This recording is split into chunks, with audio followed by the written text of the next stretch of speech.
Chapter 4, Evacuation. Then it happened.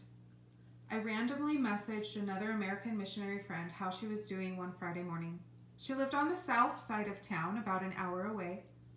She responded that her stateside agency called in the middle of the night, told her they had booked plane tickets. The U.S. Department of State had just issued a Stage 4 advisory declaring do not travel, and that agency's 2 teams were to pack their suitcase and evacuate the next day. We immediately called Jerry to tell him the news. By this time, he and Janet had officially transitioned out of our home church to our agency. Jerry said we needed to come home. We really wrestled with his decision. We were shocked and we didn't know what to do. We conversed with our agency executive directors, one of the global outreach team members from our church, since there was no longer a director, and Patrick and Heidi. I thought to myself, if they make us leave, I don't think I'll be coming back. Our family made the decision with the executive directors and Patrick and Heidi to stay for the upcoming lockdown. All parties agreed, and Chad called Jerry to tell him the consensus. Jerry flew off the handle and demanded we leave the country. He claimed the president of the overall agency had emailed everyone declaring they evacuate. Later, we looked for that email to back up Jerry's claim, and it didn't exist. Each country's regional director made separate decisions, and other nearby missionary families were allowed to make their own decision. I tried to get Chad to stand up to Jerry and tell him we're staying. After all, we were comfortable in our home, and we didn't have one in the States. We finally had regular team meetings. Plus, the decision had also been made by everyone else. Chad couldn't do it. We acquiesced to Jerry's demands. We spent the next 2 to 3 days trying to get plane tickets because the airport was in process of shutting down completely. Right after Chad filled out the online form and got a flight booked with a credit card that would actually work, we'd receive an email that the flight had been canceled. This happened flight after flight. Chad even called his mom in the middle of the night to try to use one of her credit cards when ours stopped working from all the strange transactions. After many attempts and lost hours of sleep, we called our agency to say we couldn't get tickets. Micah promptly got online. After several attempts with the same result, he was able to secure tickets. Chad and I suffered 2 nights in a row of only 3 hours of sleep. We were utterly exhausted. We didn't know what was happening in the world around us. We didn't know if by walking through 3 international airports, we'd pick up this deadly virus and die. No one knew at that early stage. I couldn't wrap my brain around an advisory that said, do not travel, yet we were making plans to travel halfway around the world. It was sheer chaos. We called the local U.S. Embassy because we heard the airport was closed to both outgoing and incoming flights that week, of which we had outbound plane tickets. The embassy agent confirmed the airport was closed. Then why did we have flights? I called the airline and they confirmed the flight was still operating. We hoped this was true, but there was no way to really know unless we showed up. All I knew was we didn't have a home to call our own on the other end. I had no idea where we would sleep. I wanted to stay in our current flat and hunker down. It was our home now. After all, Patrick and Heidi lived 5 stair flights below us, in which we could still have access to each other during lockdown. It would finally give us the chance to do the much needed bonding and relationship repair. I didn't want to exit the country. I was so mad. We picked up our bags and I said a quick goodbye to Heidi. We stepped out of our flat and over to the elevator. We left without saying goodbye to our neighbors. We left without saying goodbye to anyone in the church. We rode the elevator down to the parking garage, climbed into Patrick's van, drove past the apartment community security gate, climbed into the van destined for the airport, and waved goodbye to Patrick as we drove off. In that moment, I thought to myself, if this is what missions and ministry is all about, I want nothing to do with it. The roads, usually crowded and noisy, were eerily empty and lifeless. We arrived at the airport and saw a crowd of foreigners standing around outside the building. I assumed they were all trying to get flights out of the country. An airline attendant holding a sign with our flight number walked by, and we showed her our booking confirmation. She walked our family into the airport building through a side door. The airport was almost empty. There were just 3 departing flights left, and the rest of the airport had already shut down. The stores and booths we passed had saran wrap over them.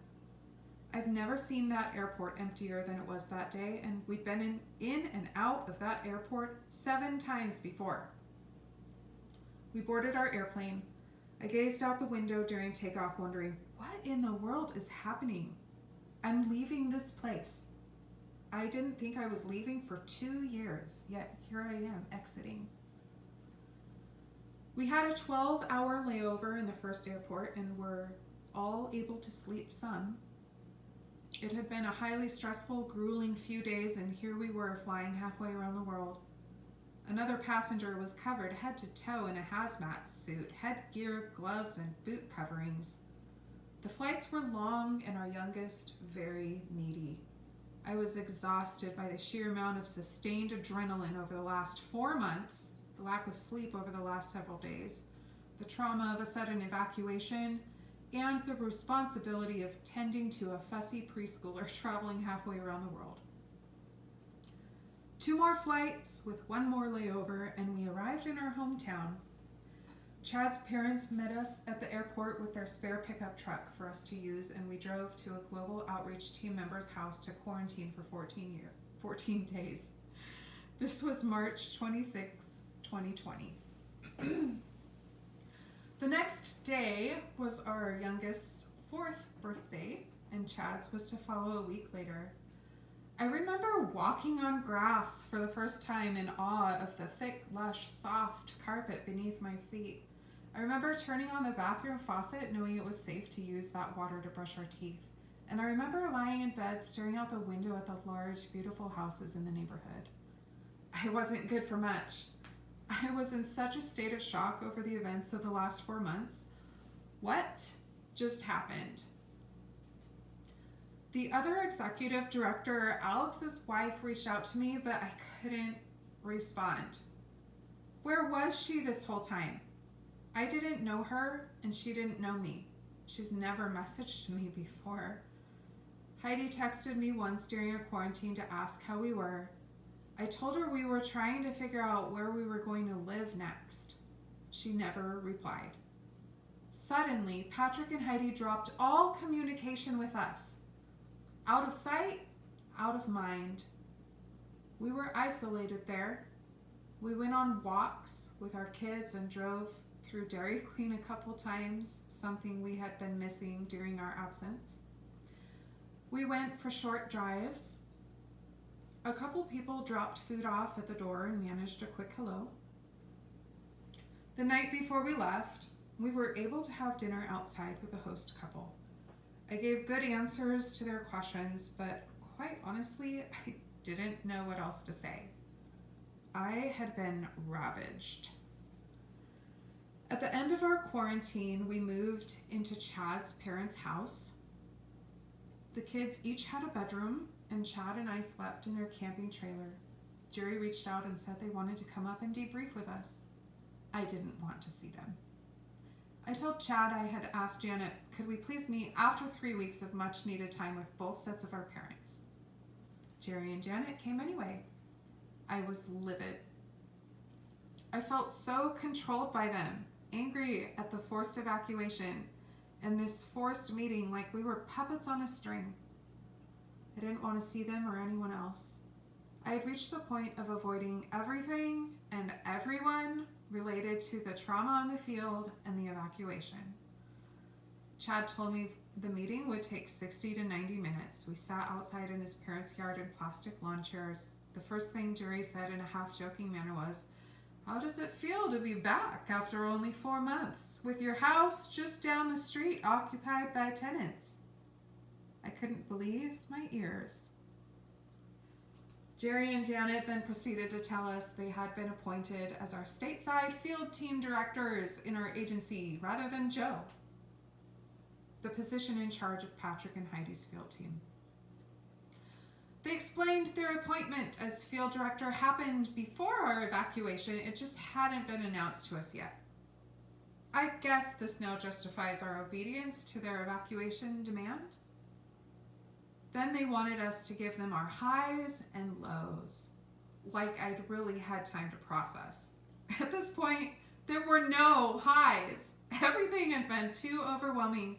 I tried to tell him I felt completely burnt out, but Janet disagreed with me. She explained missionary burnout happens after a couple years on the field. When the meeting passed 90 minutes, I impatiently asked, how long until we're done? Jerry said the meeting was to be 2 hours. I was told the meeting was going to be 60 to 90 minutes. Now I needed to get our kids their dinner. I looked over at Chad in disbelief. I had it. I really couldn't handle one more misfired communication. Before they left, they gave us a paper explaining why it's not good for us to give negative reporting from the field. I was altogether disenchanted. I felt controlled, voiceless, and like a puppet on the strings. I felt many more things than this I couldn't put into words during that time. The meeting ended tensely. At this stage in the game, the Jacksons, another member care couple in our agency, reached out to us and started online video meetings. We had our first meeting with them in his parents' trailer. After our 1 week stay at Chad's parents' house, we drove out of state to my parents' house for 2 weeks. It was wonderful to reconnect with them and receive the love, attention, relationship, and place of belonging we were missing while on the field. After staying with my parents, we drove back into town and moved into a rental. It was a 1965 house with few upgrades. It had also housed cats who had had their way with things, and there were various cobwebs and dead bugs hanging on the ceilings throughout the home. Our family struggled with allergies and smells during the first couple weeks, but fortunately it was spring and we could keep the windows open most of the day for ventilation from dander and other unpleasant smells. I thought we had more sanitary living conditions in our Asian flat. The Jacksons of Member Care drove through town one day and stopped by for a visit. I was still in shell shock. Chad had asked Mr. Jackson in their last online meeting to try to find out from me what were my hesitations about returning to Asia. I hated feeling like I was being labeled as the only one with the problem. Chad and I also had a phone call with Jerry and Janet in early May while we sat inside the rental house. Chad made it clear to them that he was ready to return when the timing was right, but that I was the reason why we weren't. I self-sabotaged in that moment and spilled that we were arguing a lot on the field and our marriage was part of the problem. Little did I know what this admission would mean to them. Again, I hated feeling like I was being labeled by everyone else as the only one with a problem. Jerry and Janet scheduled a virtual debrief meeting with the Global Outreach Leadership Team at our home sending church. I don't know why Jerry and Janet were leading this meeting, as they were no longer staff at our church, but they were there anyway. Jerry's global leadership team still looked to them for leadership and direction. I remember feeling uncomfortable sharing in front of a panel of 10 people that were either new to the global team or who didn't really know us. Staring at those unfamiliar faces on the Zoom screens, I began crying and trying to tell everyone that we didn't have regular field team meetings. Janet quickly stepped in. Chad and Claire, why don't you tell the global team what some of your big rocks were on the field? I went into self-sabotage mode again at her leading and told everyone we were really struggling to communicate between the two of us. Janet had averted the conversation away from what I was trying to say. She pointed the finger at us and used the information or admission of our struggle on the field from our private phone call against us as if the other party had done nothing wrong. Jerry's friend, Stan, the executive pastor of our home church, concluded the cause of my distress amounted to culture shock. I was really hurting over the next week from the results of these conversations. I felt thrown under the bus by Chad and stabbed in the back by Janet during the Global Outreach Team meeting. She congratulated me later via text for really sharing my heart with the team, but I don't see it that way at all. In fact, I was reminded of a scene from the movie Ever After when the servant girl Danielle is dressed as a fairy princess at the ball. The palace court is filled with people decked in attire for the masquerade festivities. Danielle is amongst a crowd of onlookers facing the prince. In that moment, her stepmother marches up behind her and rips off one of her wings, throwing it on the ground. She demands Danielle tell the prince that she's an imposter, that she's not actually a princess, but rather she's a common servant girl. This is a vivid picture of how this meeting felt to me. I felt attacked from behind, exposed, and completely disgraced. As an aside, having returned from the field, sustaining deep wounds, I have grown a respect for those who have served in the military overseas during times of war. I may have a slightly better understanding of what it's like to return from the chaos on the battlefield, only to be disgraced and discarded with little to no thank you for your service. My heart goes out to those wounded warriors who have come home with PTSD and can barely function. I don't know who these men and women are or if they immediately received the proper care they needed. Maybe these people can't hold a job or support themselves enough to place a roof over their head. These men and women gave everything to defend our country physically, and many of them suffer the damages of war the rest of their lives. From the bottom of my heart, thank you for your service. Comparatively, missionary families give everything to fight on the front lines of a spiritual war, and some certainly face the chaos of clashing cultures and the clamor that exists in harsh, unforgiving environments in overly crowded city jungles around the world. Some of these newly appointed missionaries enter agencies and field teams with fresh excitement, innocence, and passion to serve the Lord, only to face the hard-hearted, tired missionary who may be convicted by their own compromise over the years in light of their new team member. Additionally, the older missionary might assume the new person doesn't know what they know and certainly hasn't grown a ministry like they've grown, so why listen to them? The new missionary is least expecting to be sabotaged by his or her own leaders, but this does happen. It's happened to me. Please do not treat wounded warriors returning from the field with avoidance, dishonor, or shame. These men and women deserve utmost respect and continued nurturing back to health until they are healed and functioning once again in society.